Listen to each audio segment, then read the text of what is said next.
Exodus from Afghanistan. It began long before the fall of Kabul, and now thousands more are trying to flee renewed Taliban rule. Does the international community have a moral duty to help? And who will guarantee the safety of Afghans left behind? I'm Andrea Sankey, and today's Newsmaker is the unfolding humanitarian crisis in Afghanistan.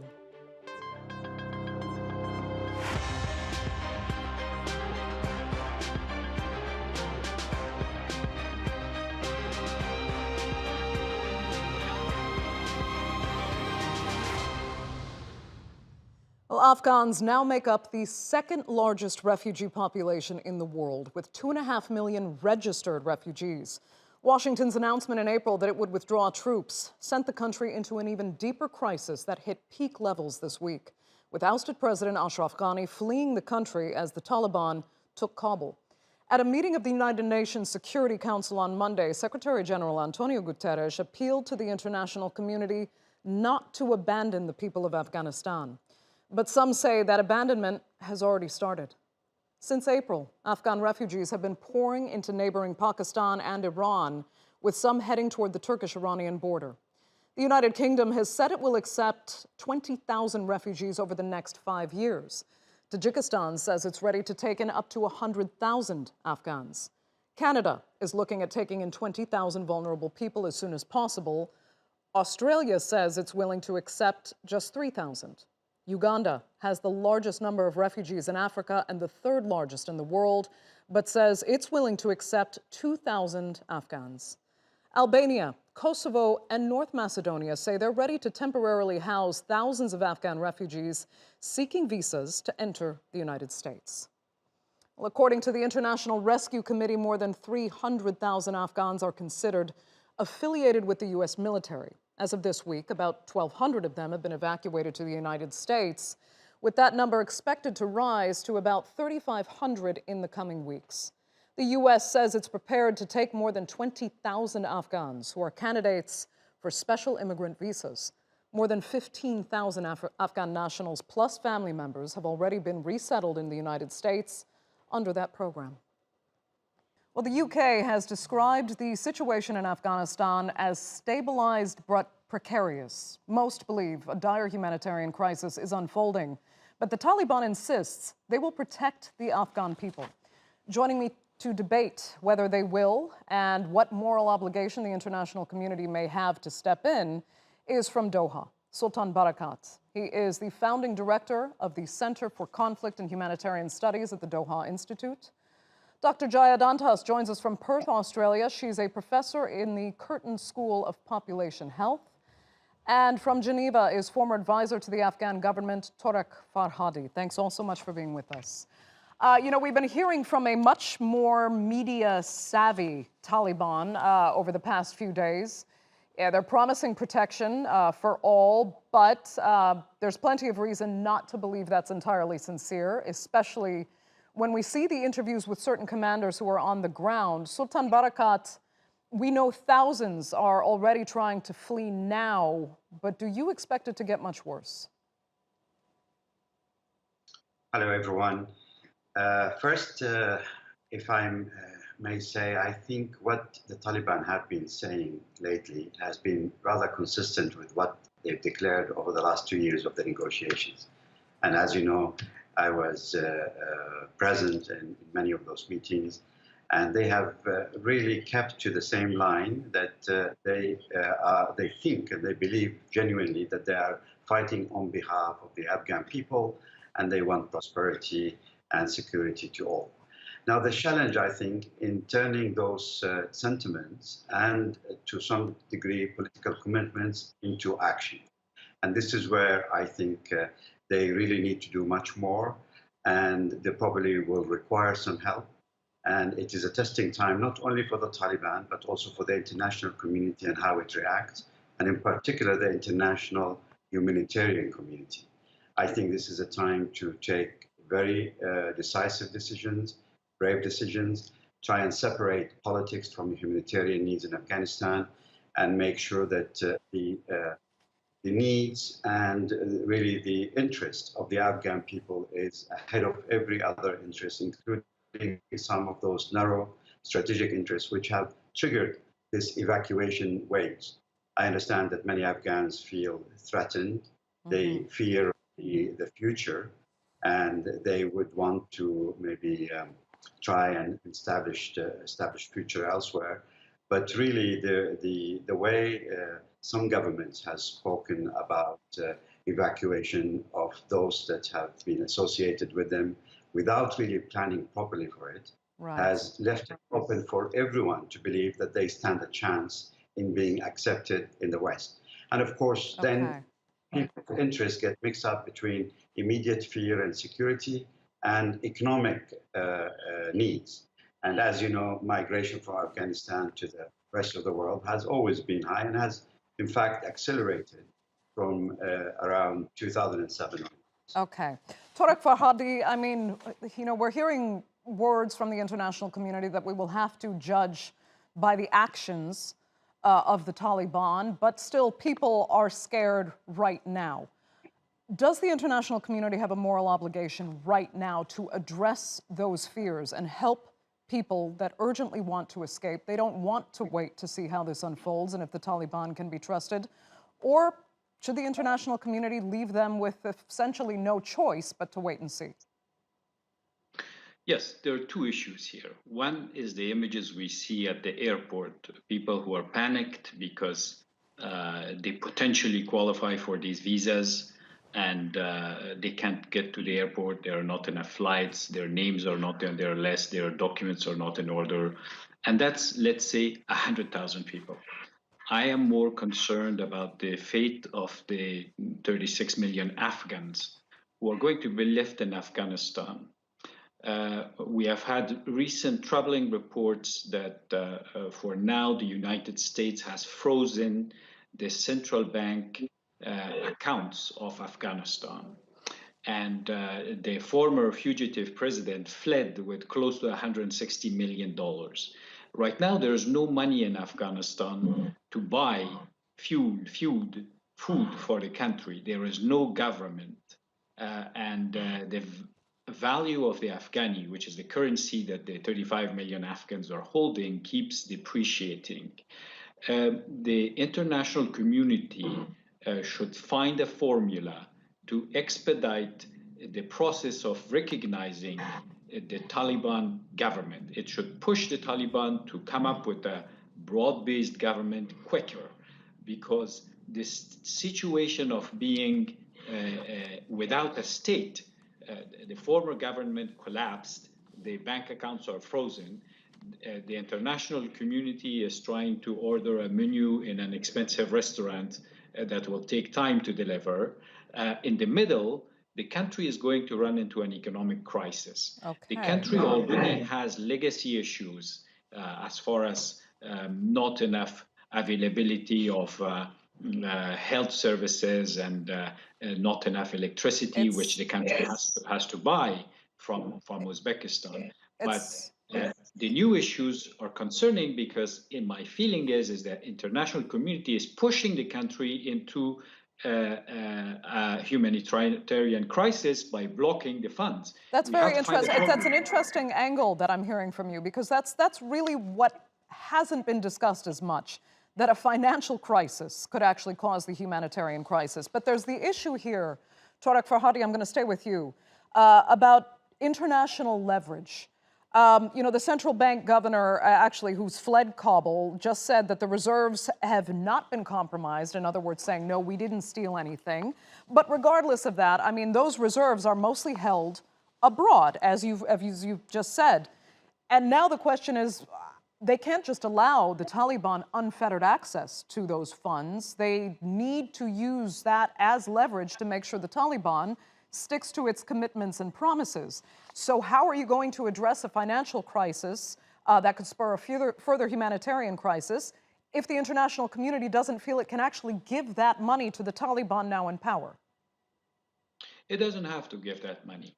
But Afghanistan imports all its fuel.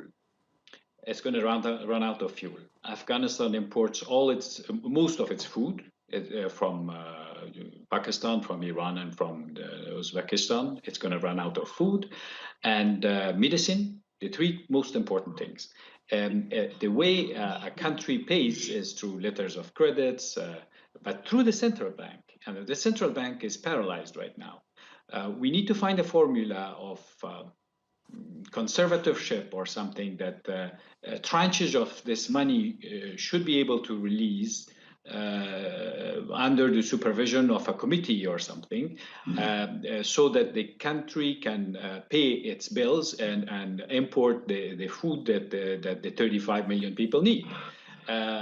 It can also be used as a leverage for the Taliban to move quicker. In my mind, the Taliban have taken over the presidential palace 72 hours ago, and some of them are still sitting in Doha. They should go to Kabul. They should enter in negotiations faster with other parties and declare a government.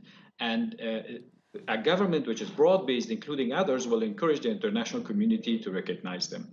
So Mullah brother arrived in Kandahar yesterday. That's a good sign. And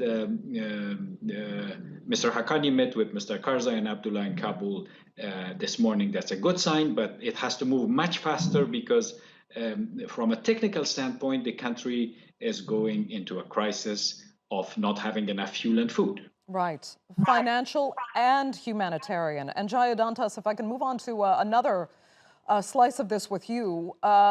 Ironically, both encouraging and worrisome at the same time, is the Taliban saying that it wants educated Afghans to stay in the country. They want to avoid a brain drain, obviously, you know, on the economy. But the question is, will they have to force educated Afghans to stay, especially if they qualify for asylum elsewhere? I mean, we're hearing the UK saying it will take 20,000 Afghans over the next 5 years.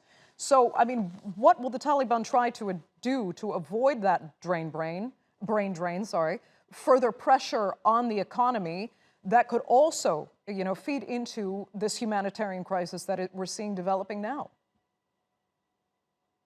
This has been an absolutely fast-evolving humanitarian crisis that has escalated in the last 2 weeks. And what we have also seen in this is these unprecedented scenes of people civilians trying to leave, and the scenes at the airport that we saw.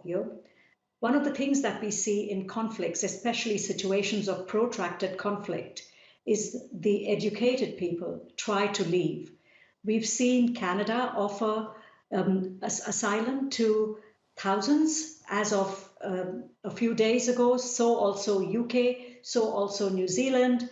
And in past conflicts, we've seen governments who have actually taken a large number of people from Vietnam, from Iraq. As this crisis unfolds, there's two or three things that will unfold. We have to see those who work for the coalition forces, whether they will be relocated or provided asylum in countries of the coalition forces. The second thing that we'll have to see is those who are most vulnerable, especially the women and the children, and especially young women. In recent days, the Taliban has said and reiterated that they are going to allow women to continue with education, and they would like people to continue to live in Afghanistan. But there's already a humanitarian crisis emerging. We've seen more than 500,000 people displaced in the country itself. 80% of whom are women and children since May. Jaya, I want to come back to the issue specifically about women with you, but Torek Farhadi, I know you only have a limited time with us, so I do want you to pick up, please, on the issue of the brain drain here. We know that can destroy a country's economy. Losing their educated people, their business people, their entrepreneurs, that can take an economy down ever further.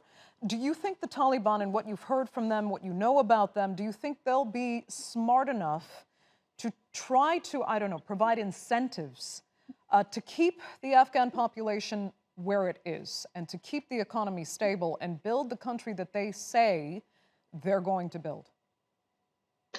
Well, let me put it this way. A diaspora is very good.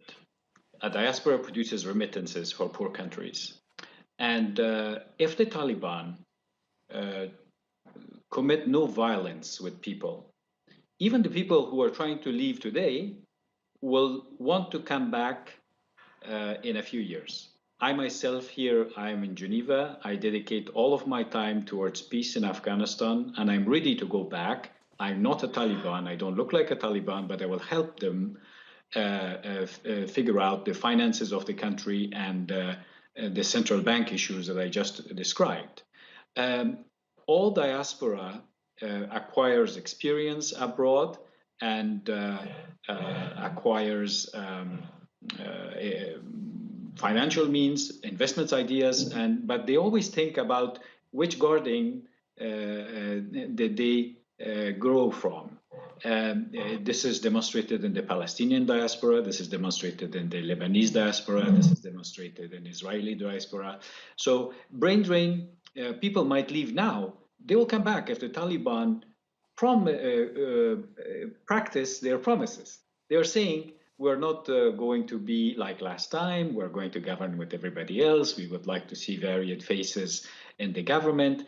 If they really are capable of delivering this, even people like us, we don't expect to be in the government, but we are fully available to advise the government, to support the government, to create a better business environment in Afghanistan without corruption. The problem of the former government was corruption. Right. I have to say it's extremely encouraging to hear that, and that your confidence is in large part in the diaspora, actually building the country from the outside and then eventually hoping to return. But the problem is what we're seeing now and the fear among people. And Sultan Barakat, let me get back to you about this. The people who are looking to flee the country immediately because they do not trust what is happening.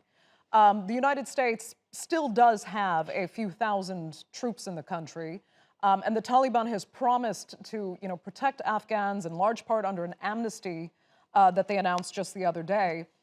But how can that actually be enforced? And what happens if there is no monitoring or observation on the ground in Afghanistan?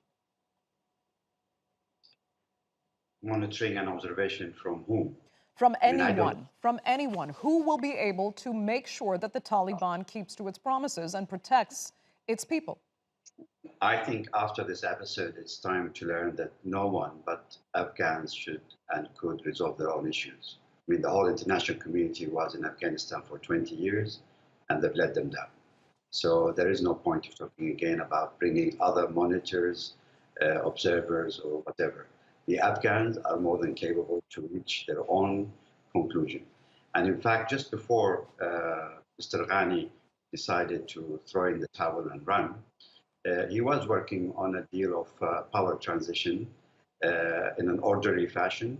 And there were envoys being sent between the two sides, and they agreed that the Taliban would stay outside Kabul for some time until this transition is completed. And then, unfortunately, some rogue elements and others started looting in the city, and the Taliban were called upon to enter the city to protect it.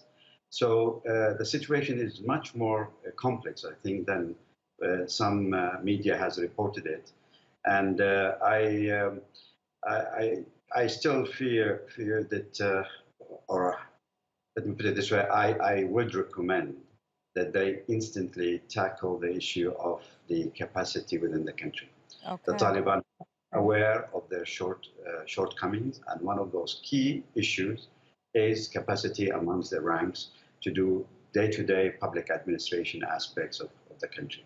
So the sooner, as Mr. Farhadi said, the sooner they get on with the job in partnership with others, and in particular, the sooner they give directions to protect the institutions of the state, the better. Okay. A lot of these issues of survival are linked to government institutions, and I think it would be extremely short-sighted to try and introduce speedy changes when they know 100% they don't have the people to occupy those positions. On the other hand, all these migrants being taken out, I think, is a huge loss in terms of capacity, and the international community spent a lot of money building those capacities over the last 20 years, and they have been working with the most and best educated and trained. So if they end up all leaving the country, I think they will then face a major crisis. Okay. Jaya Dantas, if I can come back to you and pick up on one of the points that you were definitely more keen to explore. You know, 50% of the population will now be at the mercy of the Taliban's interpretation of Sharia law. Their definition alone will determine Afghan women's right, you know, to seek asylum, basically. So what should we be watching for there? I think what we should be watching for very carefully is that the gains made in the last 20 years are not lost for the women and children of Afghanistan. So in this time, we've had women go to school, children go to school, girls go to school, adolescent girls go to university. We've had women working. These were things that they had lost during the previous Taliban reign. And we have to watch and see that these gains that have been made in education, health, and well-being are not lost. But in recent days and in recent months, UNICEF and UNHCR have already been reporting that there have been difficult situations, especially with displacement of women and children. Women in areas outside the big cities are really vulnerable, and young girls are scared to go to school, are waiting and watching. Right. So this is something that the international community has to watch and see, as well as the Afghan people, that we don't lose these gains that we have made for the children of Afghanistan. Sultan Barakat, I'm glad we have you back. We lost Torek Farhadi, but I'd like to finish with you, and I'd like to be a little more reflective at this point, if it's possible, and ask how much do you think the international community should be relying on lessons from extremists in the past to prevent a humanitarian disaster in Afghanistan? If we look at the Nazis, for example, where, you know, appeasement was used to avoid conflict, only to discover later how horrific and severe massacres were behind the scenes. You know, the press conference and the statements of Taliban leaders are one thing, but how do we know what they're doing where there are no cameras? Well, obviously, the international community has been very far from appeasement of the Taliban. They fought them for 20 years. They spent trillions of dollars fighting them, and they reached a conclusion that there is no beating the Taliban for a simple reason, that they are an integral part of the community. They make quite a large majority. They happen to have a different ideology, or at least they are catching the ideology slightly different from other perspective. When we talk about Islam and Sharia, I think it's very important to remember that 99% of the population in Afghanistan is reasonably conservative, if not conservative with a capital C. And the very small minority that we see on the TV in terms of liberal attitudes, etc., is not really reflective of the majority of the rest of the population. Second, I think the Taliban, if you take, for example, the issue of women, they have consistently insisted that they will treat women under Sharia. And Islamic Sharia encourages education. It allows women to work. It encourages and supports women to live in dignity. And it gives them priority in many aspects of life. Now, when you discuss this with them in that way, they claim that the reason why in the 1990s they've acted the way they did was twofold. One, it was time of war and emergency, and therefore the rule of emergency had overpowered any day-to-day aspect of Sharia implementation as far as the women role in society. And the second is that they were turning a blind eye to some tribal practices in the country in order to win alliances. And the first one, I think, should come to an end. And this is what they declared for themselves last night. They talked about the end of the war, the end of 40 years war, and they were encouraging people to go back to what they termed as normality. And the other aspect in relation to tribal practices, I fear that this is going to remain an obstacle because the way in which they spread this time and the speed at which they spread this time has relied a lot on striking local agreements. And this is another responsibility that they must face up to and draw a line between what is tribally practiced against women and what Islam requests in terms of rights for women, and see that their promise, I think, is to allow Islam and Sharia to take the upper hand. Okay. Sultan, we're going to have to leave it with you. I'd like to really thank you so much for taking the time, both of you, to speak with us, Torek Farhadi as well, who unfortunately had to leave early. And thank our viewers, of course, for being with us. You can follow us, of course, on Twitter at @the_newsmakers.